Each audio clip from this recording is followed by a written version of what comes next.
हेल्पफुली Odia channel को आपण मानक स्वागत। आज आपण मानक पई एक अत्यंत भल विषय वस्तुटीए रही। आज आम से पुओ और झील स्वभाव विषय कथा जहाँकर नाम प्रथम अक्षर बी ठारू आरंभ होईछि। समस्त जीवन में नामर महत्व अधिक रही है।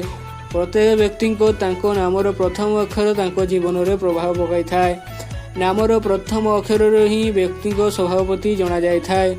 प्रायतः प्रत्येक व्यक्ति माने निज नामर प्रथम अक्षर ही निजर भाग्य जानवा को चाही थांती, किंतु यह मध्य सत्य जे प्रत्येक व्यक्ति निज प्रथम अक्षर निज विषय जानी पारिबे। प्रथमे आसंतु जानिबा बी लोक मानकर शारीरिक गठन किपरि होइथाय।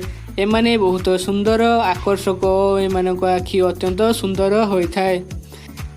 बी नामधारी व्यक्ति स्वभाव किपरि होइथाय। एमाने सर्वदा किछि ना किछि नुआ योजना करने को लगी थांती।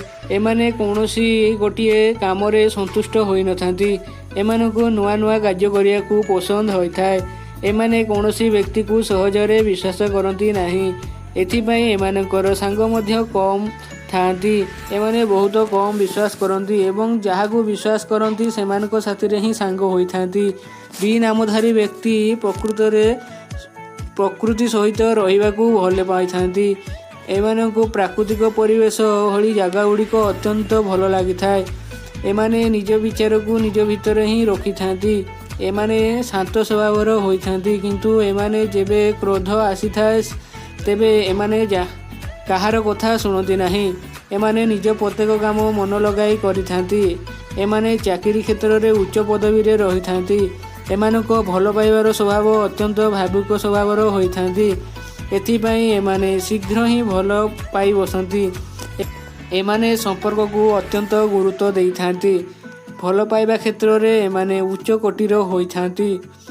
आपण माने जानिले बी लेटर रु आरंभ होइथिबा व्यक्ति विशेषक संपर्क रे। जदि आपन को एही वीडियोटी भल लागि थाए तेबे आपण आम चैनल को सब्सक्राइब कर दियंतु एवं पाखरे थिबा बेल आइकन को मध्य टच कर दियंतु।